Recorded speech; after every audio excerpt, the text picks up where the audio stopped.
কাফেররা বিভিন্নভাবে কষ্ট দিত।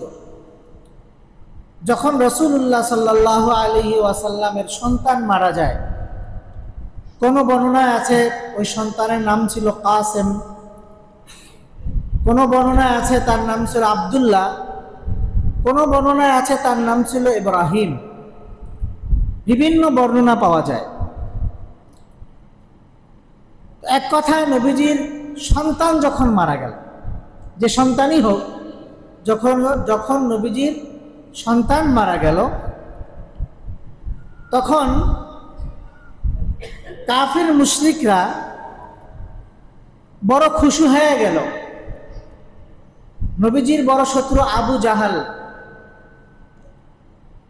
জাহাল বলল, আবতারা মুহাম্মদ সাল্লাল্লাহু আলাইহি ওয়াসাল্লাম, মুহাম্মদ নির্বংশ হয়ে গিয়েছে। আপনার যদি কোনো শত্রু সে বিপদগ্রস্ত হয়, তাহলে হয়তো আপনার মনে ভালো লাগতেও পারে, কিন্তু যদি তার সন্তান মারা যায়, এই অবস্থায় কিন্তু তাকে সান্ত্বনা না দিলেও কমপক্ষে চুপ করে থাকে। কারণ সন্তান মানুষের জীবনে আল্লাহর পক্ষ থেকে বড় নিয়ামত। এই সন্তান যদি চলে যায়, তাহলে একজন বাবার জন্য পৃথিবীর মাঝে সবচেয়ে বড় দুঃখ আর কষ্টের বিষয়। এই সময় শত্রু চুপ করে থাকে, কিন্তু কাফির মুশরিকরা, মক্কার কাফির মুশরিকরা এত জঘন্য, এত খারাপ।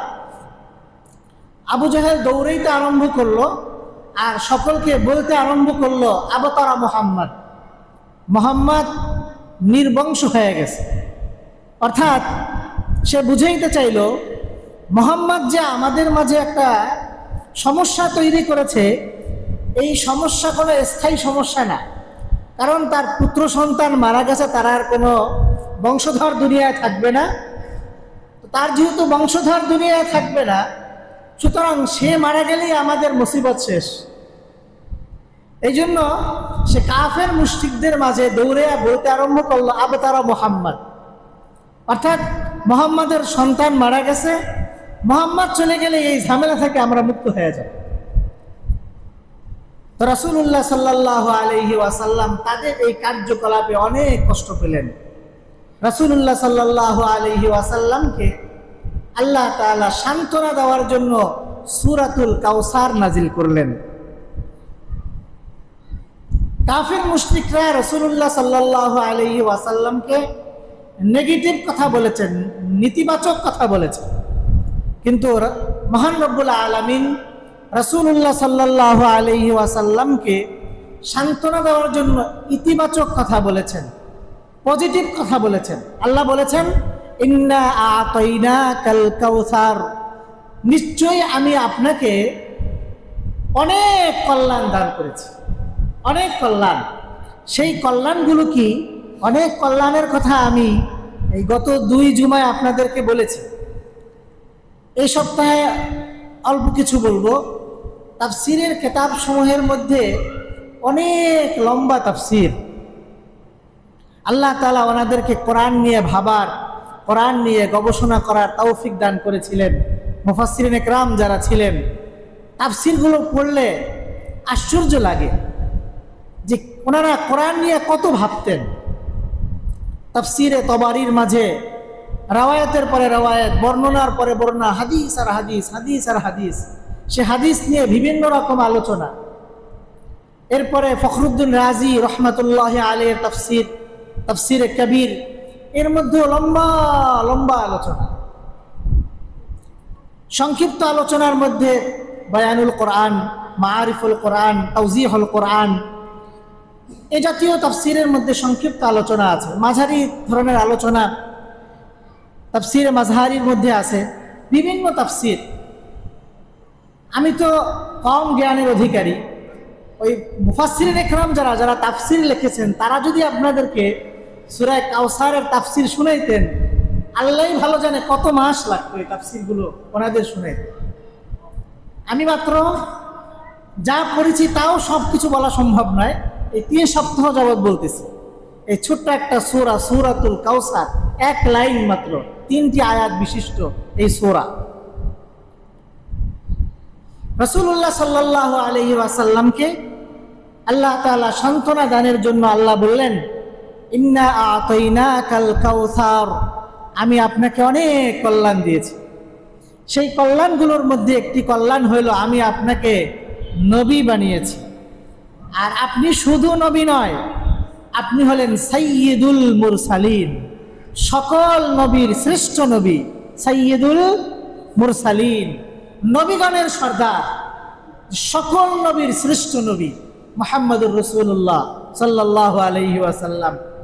আল্লাহ তাআলা পূর্বের নবীদেরকে বিভিন্ন মুআজিজা দিয়ে, বিভিন্ন অলৌকিক জিনিস দিয়ে তাদেরকে আল্লাহ তাআলা সম্মানিত করেছিলেন।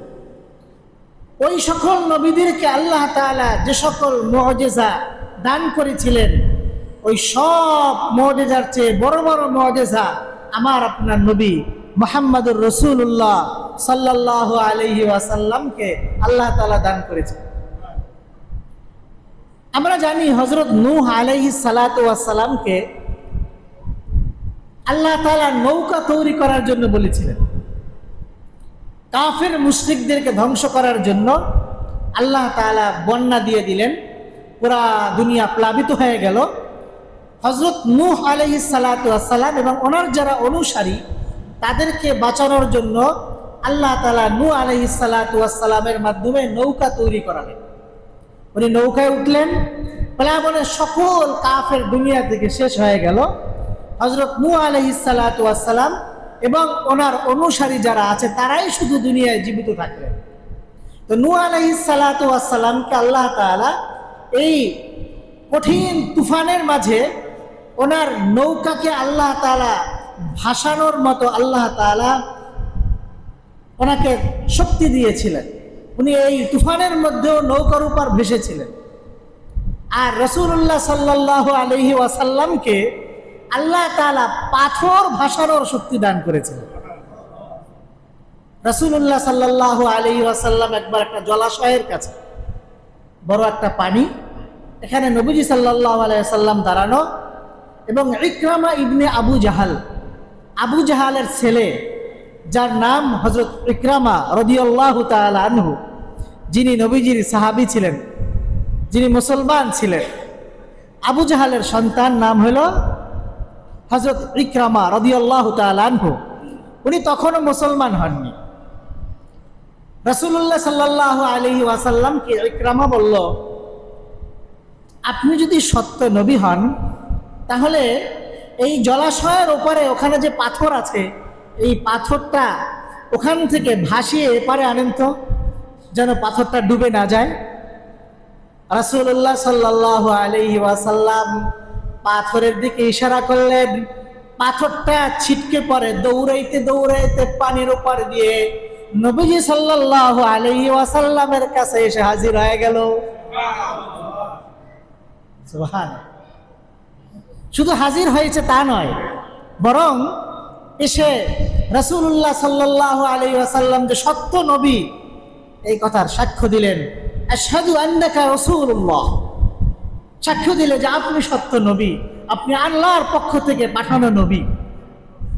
রাসূলুল্লাহ সাল্লাল্লাহু আলাইহি ওয়াসাল্লাম হযরত ইকরামাকে রাসূলুল্লাহ সাল্লাল্লাহু আলাইহি ওয়াসাল্লাম বললেন, ফাআলা আন-নাবিয়্যু ইয়াকফিকা হাদা, তোমার তো বিশ্বাস হয়নি আমার নবুয়ত সম্পর্কে, এখন কি তোমার এই ঘটনা থেকে তোমার কি যথেষ্ট হলো? তোমার কি বিশ্বাস হলো? আর কিছু প্রয়োজন আছে? হযরত ইকরামা বলল, আপনি এটাকে আবার আপন স্থানে ফিরে আনেন। রাসূলুল্লাহ সাল্লাল্লাহু আলাইহি ওয়াসাল্লাম ইশারা করলেন, সঙ্গে সঙ্গে পাথরটা দৌড়ে গিয়ে আবার আপন স্থানে বসে পড়ল। রাসূলুল্লাহ সাল্লাল্লাহু আলাইহি ওয়াসাল্লামকে নূহ আলাইহিস সালাতু ওয়াস সালামের চেয়ে আরো বড় শক্তি দান করেছিলেন। সে তো কাঠের তৈরি নৌকা ভাসিয়েছিলেন, আর রাসূলুল্লাহ সাল্লাল্লাহু আলাইহি ওয়াসাল্লাম পাথর ভাসিয়েছেন আল্লাহ তাআলার দেয়া শক্তির মাধ্যমে। আমরা জানি হযরত ইব্রাহিম আলাইহিস সালাতু ওয়াস সালামকে আল্লাহ তাআলা আগুনে দিয়ে, হযরত ইব্রাহিম আলাইহিস সালাতু ওয়াস সালামকে নমরুদ আগুনের মধ্যে দিয়েছিল। আল্লাহ তাআলা আগুনকে অর্ডার করেছিলেন, কুলনা ইয়া নারু কুনি বারদাও ওয়া সালামান আলা ইব্রাহিম। আল্লাহ অর্ডার করলেন, আগুন তুমি আরামদায়ক ঠান্ডা হয়ে যাও। রাসূলুল্লাহ সাল্লাল্লাহু আলাইহি ওয়াসাল্লামের সাহাবী মুহাম্মদ বিন হাতিব উনি বলেন, আমি ছোট ছিলাম, তো চুলার কাছে গিয়েছি। এই সময় চুলার উপর পাতিল ছিল, এই পাতিল আমার উপর পড়ে যায়। পাতিলের ভিতর খাবার ছিল, আমার উপর পড়ে যাওয়ার কারণে আমার শরীরের পুরা চামড়া সব পুড়ে ভস্ম হয়ে গিয়েছে। আমার মা আমাকে কোলে করে রাসূলুল্লাহ সাল্লাল্লাহু আলাইহি ওয়াসাল্লামের দরবারে গিয়ে হাজির হলেন। এরপরে রাসূলুল্লাহ সাল্লাল্লাহু আলাইহি ওয়াসাল্লাম মুহাম্মদ ইবনে হাতিব তার গায়ে একটু থুতু দিয়ে একটু মালিশ করে দিলেন আর দোয়া করলেন, হিবিল বাসা রব্বান নাস, মানুষের প্রতিপালক আপনি তার এই কষ্টকে দূর করে দিন। আযহিবিল বাসা রব্বান নাস। হযরত মুহাম্মদ ইবনে হাতিব যিনি নবীজির সাহাবী, উনি বলেন, সিরতু সহিহান লা বাসা বি, আমি নবীজির এই আমলের কারণে আমি একেবারে সম্পূর্ণ সুস্থ হয়ে গেলাম, আমার শরীরে সামান্যতম আর কোনো অসুবিধা রইল।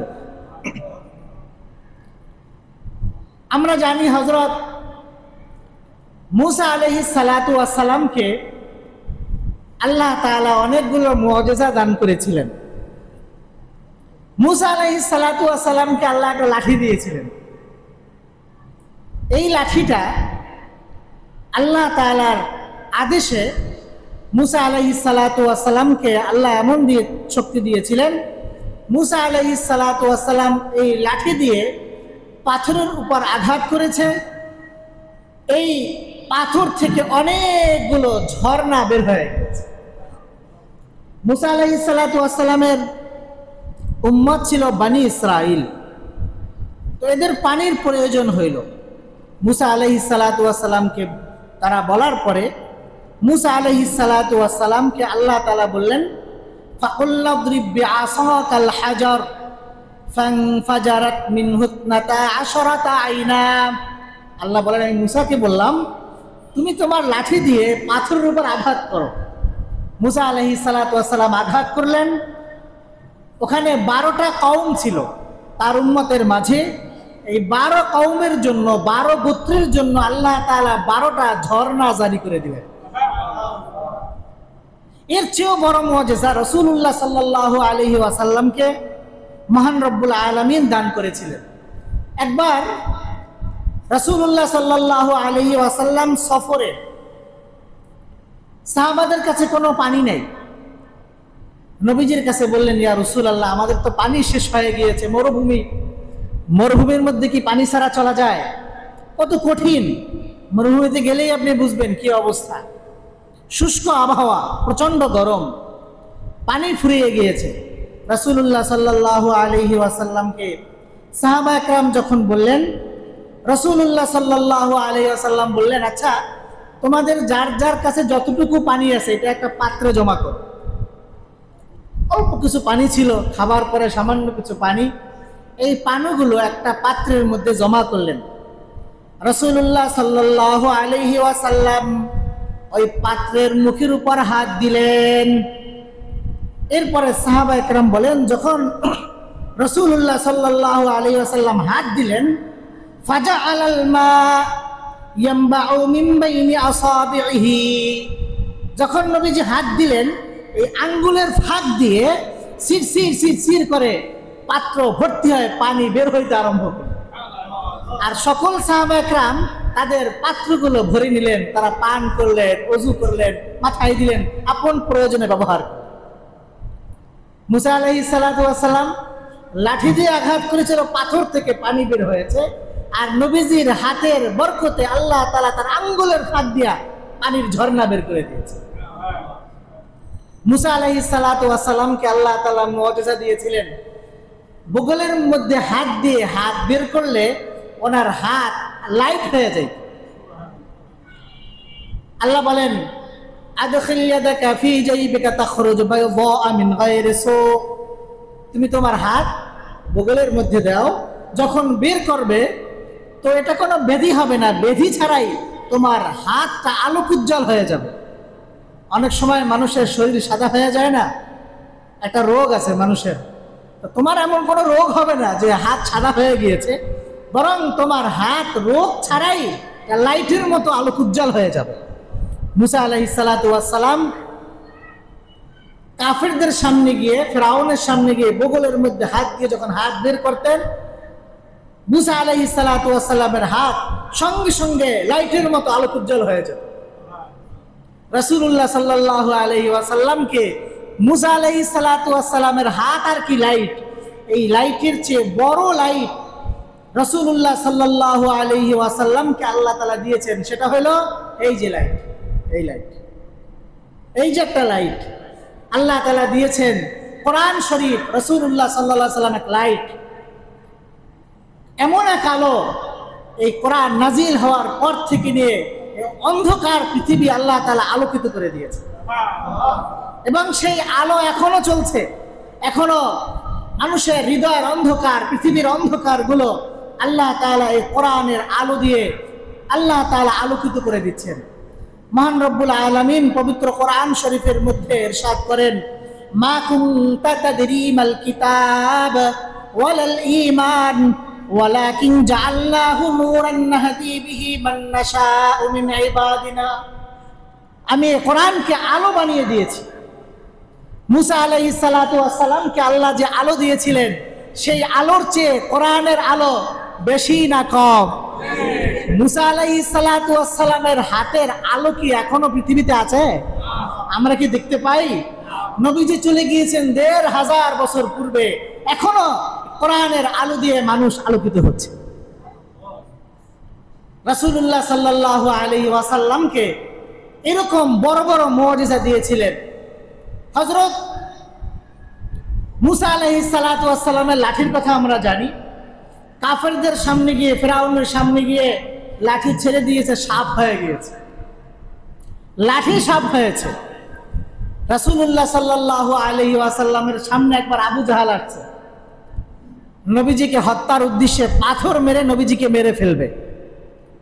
যখন আবু জাহাল নবীজির সামনে আসছে পাথর নিয়ে, মহান রব্বুল আলামিন কুদরতি ভাবে নবীজির ঘাড়ের উপর বড় বড় দুইটা অজগর সাপের মতো চাপ দিয়ে দিলেন। আবু জাহাল দেখে, হায়, পাথর মারবো তো দূরের কথা, এই সাপ যদি আমাকে সবল দেয় আমি তো শেষ হয়ে যাব। আবু জাহাল সাপ দেখে পাথর মারা তো দূরের কথা, দৌড়ে পালিয়ে। তো নবীজির জন্য লাঠির প্রয়োজন হয় না, লাঠি ছাড়াই আমার আপনার নবীর জন্য আল্লাহ সাপ তৈরি করে দিয়েছে। রাসূলুল্লাহ সাল্লাল্লাহু আলাইহি ওয়াসাল্লামকে আল্লাহ তাআলা এরকম সব নবীদের চেয়ে বড় বড় মুআজিজা দিয়েছে। আমরা জানি হযরত ঈসা আলাইহিস সালাতু ওয়াস সালামকে আল্লাহ মুআজিজা দিয়েছিলেন। অন্ধ ব্যক্তির চোখের উপর হাত বুলাইলে এই অন্ধ ব্যক্তি দৃষ্টিশক্তি ফিরে পেত। হযরত ঈসা আলাইহিস সালাতু ওয়াস সালাম, হযরত ঈসা আলাইহিস সালাতু ওয়াস সালাম সম্পর্কে মহান রব্বুল আলামিন সূরা আলী ইমরানের মধ্যে তার মুআজিজা সম্পর্কে বলেছেন, ওয়া উবরিউল লাকমাহা ওয়াল আবরাসা ওয়া উহয়িল মাউতা বিইذنিল্লাহ ওয়া উনাব্বিউকুম বিমা তাআকুলুনা ওয়া মা তাদাখিরুনা ফি বুয়ুতিকুম ইন্না ফি যালিকা লাআয়াতাল লাকুম ইন কুনতুম মুমিনিন। হযরত ঈসা আলাইহিস সালাতু ওয়াস সালাম কুষ্ঠরোগী, যার কুষ্ঠ রোগ হয়েছে, এরকম ব্যক্তির গায়ে হাত বুলিয়ে দিলে কুষ্ঠ রোগ ভালো হয়ে যেত। যেই কুষ্ঠ রোগের কোনো চিকিৎসা সেই যুগে ছিল না। জন্মান্ধ, যে মায়ের গর্ভ থেকে চোখ না নিয়ে দুনিয়ায় এসেছে, এমন ব্যক্তির চোখের উপর হাত বুলাইয়া দিলে সে চোখে দৃষ্টিশক্তি ফিরে পেত। রাসূলুল্লাহ সাল্লাল্লাহু আলাইহি ওয়াসাল্লামকেও আল্লাহ তাআলা এরকম মুআজিজা দান করেছিলেন। সাহাবা একরাম বলেন, যুদ্ধের ময়দানে এক সাহাবী অস্ত্রের আঘাতের কারণে চোখের দৃষ্টিশক্তি হারিয়ে ফেলেছে।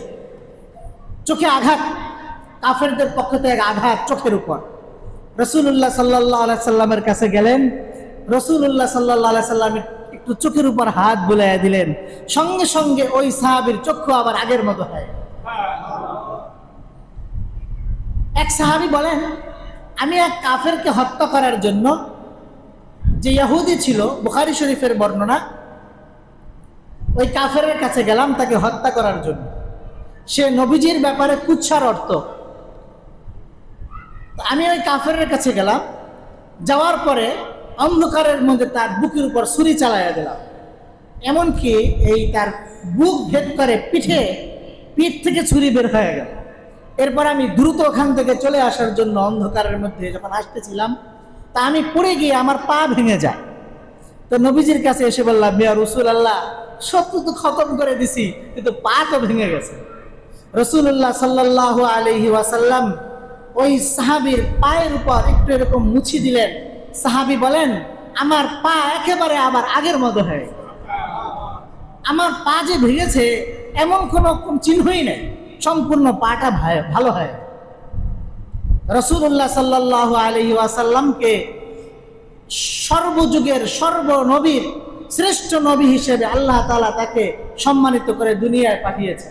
কাফেররা যখন নবীজিকে কষ্ট দিত, তো রাসূলুল্লাহ সাল্লাল্লাহু আলাইহি সাল্লামকে সান্ত্বনা দানের জন্য আল্লাহ তাআলা বললেন, ইন্না আতাইনাকাল কাউসার, আমি আপনাকে অনেক কল্যাণ দিয়েছি, আপনি মনে কষ্ট নিয়েন না।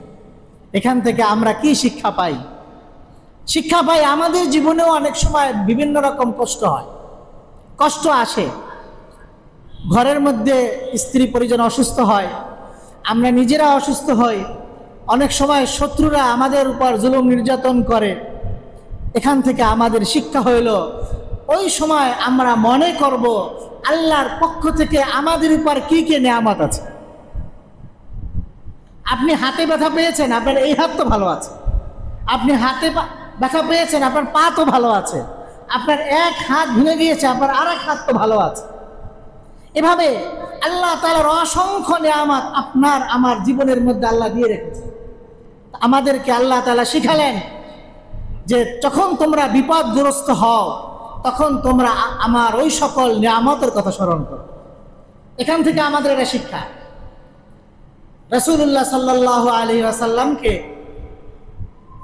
দ্বিতীয় আয়াতের মধ্যে মহান রব্বুল আলামিন বললেন, ফাসাল্লি লিরাব্বিকা ওয়ানহার। 3 সপ্তাহ আমরা প্রথম আয়াতের আলোচনা করলাম, আরো যে কত আলোচনা তাফসীরের মধ্যে আছে। আমরা যেহেতু এ সপ্তাহে শেষ করার নিয়ত করেছি, তাই আমরা দ্বিতীয় আয়াতে চলে যাই। দ্বিতীয় আয়াতে মহান রব্বুল আলামিন আল্লাহর হাবিবকে বলেন, ফাসাল্লি লিরাব্বিকা ওয়ানহার। আপনি যেহেতু এত কল্যাণ প্রাপ্ত হয়েছেন, আপনি আপনার রবের জন্য সালাত আদায় করেন। কি আদায় করেন? কারণ আপনি যেহেতু এত কল্যাণ পেয়েছেন, তাই আপনার উচিত আপনি শুকরিয়া আদায় করবেন, আপনি কৃতজ্ঞতা প্রকাশ করবেন। তাই আপনি আপনার রবের জন্য, আপনার প্রভুর জন্য সালাত আদায় করেন। শুকরিয়া আদায়ের জন্য আল্লাহ রাব্বুল আলামিন ওয়াশকুর বলতে পারতেন। ওয়াশকুর শব্দের অর্থ হলো শুকরিয়া আদায় করা। যেমন আল্লাহ অন্য আয়াতের মধ্যে বলেছেন, লাইন শাকারতুম লাযীদান্নাকুম, তোমরা যদি কৃতজ্ঞতা প্রকাশ করো তাহলে তোমাদের নিয়ামতগুলোকে আমি আল্লাহ বাড়িয়ে দিব। আল্লাহ এখানে বলেছেন আল্লাহর রাসূলকে ফাসাল্লি, আপনি সালাত আদায় করেন। আল্লাহ রাসূলকে আল্লাহ তাআলা কথা বলেননি যে ওয়াশকুর লিরাব্বিক, আপনি আপনার প্রভুর জন্য শুকরিয়া আদায় করেন। আল্লাহ কথা বলেননি। আল্লাহ কি বলেছেন? সালাত আদায় করেন। কেন আল্লাহ কথা বললেন? কারণ হলো সালাত, নামাজ, এটা আল্লাহর কৃতজ্ঞতা প্রকাশের এমন একটি মাধ্যম, যেই সালাতের মধ্যে কৃতজ্ঞতা প্রকাশ করার জন্য মানুষ মুখ ব্যবহার করে, জবান ব্যবহার করে, অঙ্গ প্রত্যঙ্গ ব্যবহার করে এবং অন্তর ব্যবহার করে। মানুষ কৃতজ্ঞতা প্রকাশের জন্য যতগুলো মাধ্যম, অন্তর, অঙ্গ প্রত্যঙ্গ, জবান, এই সব কিছু নামাজের মধ্যে ব্যবহার করে। কৃতজ্ঞতা প্রকাশের সর্বোৎকৃষ্ট পদ্ধতি হলো নামাজ। এই জন্য আল্লাহ রসুলকে আল্লাহ কি বলেছেন, ফাসাল্লি লিরাব্বিকা। যখন আমাদেরকে আল্লাহ বহু কল্যাণ দিয়েছেন, আপনার ছেলে পরীক্ষায় পাশ করেছে, আপনার মেয়ের ভালো একটি বিবাহ হয়েছে, আপনার ব্যবসার মধ্যে বরকত হয়েছে, আপনি অসুস্থ ছিলেন সুস্থ হয়েছেন, তো আপনারও উচিত আপনি আল্লাহ তাআলার কৃতজ্ঞতার জন্য সালাত আদায় করবেন। এরপর আল্লাহ রসুলকে আল্লাহ বললেন ওয়ানহার, আপনি কোরবানি করেন, আপনি কোরবানির এই পশুর মাংস মানুষকে বিতরণ করেন। তো প্রথম আল্লাহ বললেন সালাতের কথা, এরপরে আল্লাহ বললেন কোরবানির কথা। তো সালাত এটা হলো শারীরিক ইবাদত। সালাত আদায় করতে পয়সা লাগে না, কি বলেন, পয়সা লাগে? শারীরিক ইবাদত। আর কোরবানি করা এটা হলো মালি ইবাদত, যেই ইবাদত করতে পয়সা লাগে। তো আল্লাহ রসুলকে কৃতজ্ঞতা প্রকাশের জন্য আল্লাহ তাআলা দুই ধরনের কথাই বললেন, দুই ধরনের আদেশ আল্লাহ করলেন। প্রথম আদেশ যেটা শারীরিকভাবে আদায় করতে হয়, আর দ্বিতীয় আদেশ যেটা অর্থ খরচ করে আদায় করতে হয়। আল্লাহ তাআলা তোমাকে সম্পদ দিয়েছেন, তুমি সম্পদ পেয়ে সালাত আদায় করো কৃতজ্ঞতা প্রকাশের জন্য। আবার তুমি তোমার এই সম্পদ দিয়ে আল্লাহর রাস্তায় দানও করো, গরিব দুঃখীকে দাও, যে অনাহারে আছে তাকেও দাও, আর তোমার নিকটস্থ আত্মীয় স্বজন যারা অসহায় তাদেরকেও দাও। অর্থাৎ তুমি শারীরিক ইবাদতও করো, তুমি শারীরিকভাবেও আল্লাহর কৃতজ্ঞতা প্রকাশ করো, আর অর্থের মাধ্যমে টাকা পয়সার মাধ্যমেও তুমি আল্লাহ তাআলার শুকরিয়া আদায় করো। বুঝতে পারলাম তো? এখন আসেন 3 নম্বর আয়াত। 3 নম্বর আয়াতের মধ্যে মহান রব্বুল আলামিন বলেন ইন্না শানিয়াকা হুয়াল আবতার। মহান রব্বুল আলামিন সর্বশেষ বলতেছেন ইন্না শানিয়াকা, আপনাকে বলে আপনি নির্বংশ। আবতার শব্দের অর্থ হলো লেজ কাটা, মানে যেই পশুর লেজ নাই এটাকে কি বলে? আবতার। রাসূলুল্লাহ সাল্লাল্লাহু আলাইহি ওয়াসাল্লামকে কাফেররা বলেছেন নির্বংশ। আল্লাহ তাআলা নিকৃষ্ট একটা অবস্থার সাথে কাফেরদেরকে আল্লাহ তুলনা করেছেন। একটা প্রাণীর যদি লেজ কাটা হয় এটাকে কেমন দেখা যায়? কুকুরের লেজ নাই, কি বলেন, খারাপ দেখা যায় না? তো লেজ কাটা অর্থাৎ ওরাই নির্বংশ, ওদের লেজ কাটা, ওদের কোনো বংশ পরিচয় দুনিয়ায় থাকবে না যারা আজ আপনাকে গালি দেয়। আবু জাহাল তার পুত্র সন্তান ছিল কিন্তু নবীজিকে গালি দিয়েছে। পুত্র সন্তান থাকা সত্ত্বেও আবু জাহাল নির্বংশ হয়ে গিয়েছে। কিভাবে জানেন? যদি কোনো কাফেরের সন্তান মুসলিম হয় তাহলে এই কাফের যদি মারা যায় তাহলে এই কাফেরের কোনো সম্পদের অংশ এই সন্তান পায় না। সন্তান যদি মারা যায় তো সন্তান মারা গেলে সন্তানের সম্পদের অংশ বাবা পায়। মারা গেলে পরে কি বলেন, পায় না? সন্তান ধরেন কোটিপতি মারা গেছে, তাহলে এই সন্তানের মেরাস বাবা পাবে না? পাবে না? বাবা পাবে, মা পাবে, ভাইরা পাবে, স্ত্রী পরিজন পাবে। কিন্তু যদি কোনো সন্তান মুসলিম হয়ে যায় তাহলে এই সন্তানের সম্পদ তার কাফের বাবা মা পায় না। রাসূলুল্লাহ সাল্লাল্লাহু আলাইহি ওয়াসাল্লামকে তারা নির্বংশ বলেছে, আবু জাহাল নির্বংশ বলেছে। আবু জাহালের পুত্র সন্তান ছিল ঠিক, কিন্তু তার নাম নেওয়ার মতো কোনো মানুষ এই পৃথিবীতে নাই। কিন্তু একেবারে নাই তা না, আছে। কিভাবে আছে শুনবেন? সেটা হলো হাজী সাহেবরা যখন হজ করতে যায় তো হাজী সাহেবরা তাদের পেটের ভিতরে লিকুইড আনলিকুইড যে বর্জ্য আছে, ময়লাগুলো আছে, এই ময়লাগুলো জমা রাখার জন্য যায় আবু জাহেলের বাড়িতে। ওখানে গিয়ে আবু জাহেলকে পেট খালি করার সময় স্মরণ করে। বুঝছেন তো আপনারা আমার কথা? না সকলে বোঝেন নাই মনে হয়? সকলে বুঝছেন? আল্লাহ তাআলা এত সুন্দর করে বলেছেন ইন্না শানিয়াকা হুয়াল আবতার। আপনারা বুঝবেন যারা বাংলা লেখাপড়া করেছেন। একটা হলো ভার্ব, ক্রিয়া, আর একটা হলো বিশেষ্য, নাউন, ইংরেজিতে বলে নাউন। তো আল্লাহ তাআলা এই কাফেরদের যে নির্বংশ এটা বলার জন্য আল্লাহ তাআলা নাউন ব্যবহার করেছেন, বিশেষ্য ব্যবহার করেছেন। সবাইকে আমি কিভাবে বুঝাবো? একটা হলো কাজ, কাজের সাথে কাল থাকে। যেমন আমি আপনাকে আজকে শান্তির জন্য দোয়া করছি, আজকে দোয়া করছি, আগামীকালের কথা এখানে নাই। আমি আপনার জন্য গতকাল শান্তির দোয়া করেছিলাম, এখানে গতকালের কথা আছে কিন্তু আজকের কথা নাই, আগামীকালের কথাও নাই। এটাকে বলে ভার্ব, ক্রিয়া। আর নাউন অর্থাৎ যেটা বিশেষ্য পদ, এখানে কোনো কাল থাকে না। যেমন আমরা মানুষকে সালাম দেই, এখানে আমরা বিশেষ্য পদ নাউন ব্যবহার করি। আমরা বলি আসসালামু আলাইকুম ওয়া রাহমাতুল্লাহ, তোমার উপর আল্লাহর পক্ষ থেকে শান্তি রহমত নাজিল হোক। কিন্তু এটা নাজিল এখন হোক বা আগামীকাল হোক এমন কোনো কথা আমরা বলি না। আমরা ব্যাপকভাবে বলি তোমার উপর আল্লাহর পক্ষ থেকে শান্তি রহমত অবতীর্ণ হোক, অর্থাৎ এটা বিশেষ্য পদ। তোমার উপর এখন অবতীর্ণ হোক, সামনেও অবতীর্ণ হোক, তোমার উপর শান্তি আল্লাহর পক্ষ থেকে অবতীর্ণ হতেই থাক, এটাকে বলে বিশেষ্য পদ। তো আল্লাহ তাআলা এই কাফেরদেরকে নির্বংশ বলার জন্য আল্লাহ তাআলা বিশেষ্য পদ ব্যবহার করেছেন, আল্লাহ তাআলা ক্রিয়া ব্যবহার করেননি। সকলে বুঝতেছেন আমার কথা? আল্লাহ বলেন ইন্না শানিআকা হুয়াল আবতার, আপনার যারা শত্রু তারা নির্বংশ। এমন নয় যে বর্তমানে যারা আবু জাহাল, ওয়াইল ইবনে আস, আরো যারা আছে এরা নির্বংশ, এমন নয়। আল্লাহ বলেছেন তারা এখনো নির্বংশ, তাদের যারা অনুসারী হবে পৃথিবীতে কিয়ামত পর্যন্ত সবগুলো নির্বংশ হবে, তাদের নাম নেওয়ার মতো পৃথিবীতে কেউ থাকবে।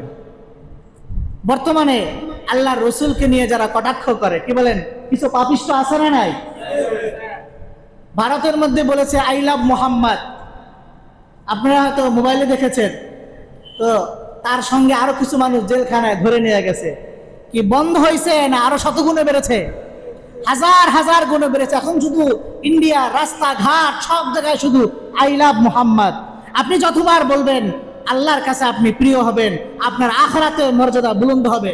বলেন আপনারা আই লাভ মোহাম্মদ, জোরে বলেন। সালাম উস পর কে জিসকা তজকিরা আইনে ইবাদত হ্যায়, সালাম উস পর কে জিসকি জিন্দেগি রহমত হি রহমত হ্যায়। নবীজি হলেন এমন এক ব্যক্তিত্ব যার আলোচনাও ইবাদত, যার আলোচনাও রহমত। আপনি যে বললেন আই লাভ মুহাম্মদ, বলার সঙ্গে সঙ্গে আপনি আল্লাহর কাছে প্রিয় হয়ে গিয়েছেন, কোনো সন্দেহ নাই। রাসূলুল্লাহ সাল্লাল্লাহু আলাইহি ওয়াসাল্লামকে প্রথমে আল্লাহ তাআলা এই সূরার মধ্যে বলেছেন আমি তোমাকে অনেক কল্যাণ দিয়েছি, আর শেষে বলেছেন যে আপনাকে যারা নির্বংশ বলে মূলত তারাই নির্বংশ। এই দুই আয়াতের মাঝে আল্লাহ তাআলা বলেছেন সালাতের কথা, কুরবানির কথা। এখান থেকে আমাদের শিক্ষা, আপনার জীবনে কখনো কল্যাণ আসবে আর কখনো অকল্যাণ আসবে। যখন কল্যাণ আসবে তখন শুকরিয়া হিসাবে কৃতজ্ঞতার জন্য আপনি সালাত আদায় করবেন, আর যখন অকল্যাণ আসবে, যখন মন খারাপ হবে বা কোনো বালা মুসিবত পুষবে, তখন আপনি সালাত আদায় করবেন। এই জন্য প্রথমে যখন আল্লাহ বলেছেন ইন্না আতাইনাকাল কাউসার, আমি আপনাকে অনেক কল্যাণ দিয়েছি, এরপরেও আল্লাহ বলেছেন ফাসাল্লি লিরাব্বিকা ওয়ানহার। আর যখন আল্লাহ বলেছেন ইন্না শানিআকা হুয়াল আবতার, কাফেররা আপনাকে নির্বংশ বলে গালি দেয়, ওরাই নির্বংশ, আপনাকে কষ্ট দেয়, এই অবস্থায় আপনি সালাত আদায় করেন। তাহলে আপনার মঙ্গলের ক্ষেত্রে আপনি সালাত আদায় করবেন, আর অমঙ্গল যখন হবে আল্লাহর পক্ষ থেকে সাহায্য প্রাপ্ত হওয়ার জন্য তখন আপনি সালাত আদায় করবেন, আল্লাহর রাস্তায় দান করবেন। কথাগুলো কি বুঝে আসলো? আল্লাহ তাআলা আমাদেরকে নবীজির ভালোবাসা নিয়ে নবীজির অনুসারী হয়ে দুনিয়ায় জীবন যাপন করার তৌফিক দান করুন, এবং নবীজিকে যারা গালি দেয়, যারা নবীকে নিয়ে কটাক্ষ করে, তাদের বিরুদ্ধে জান উৎসর্গ করার আল্লাহ তৌফিক দান করুন। সকলে বলেন আমিন।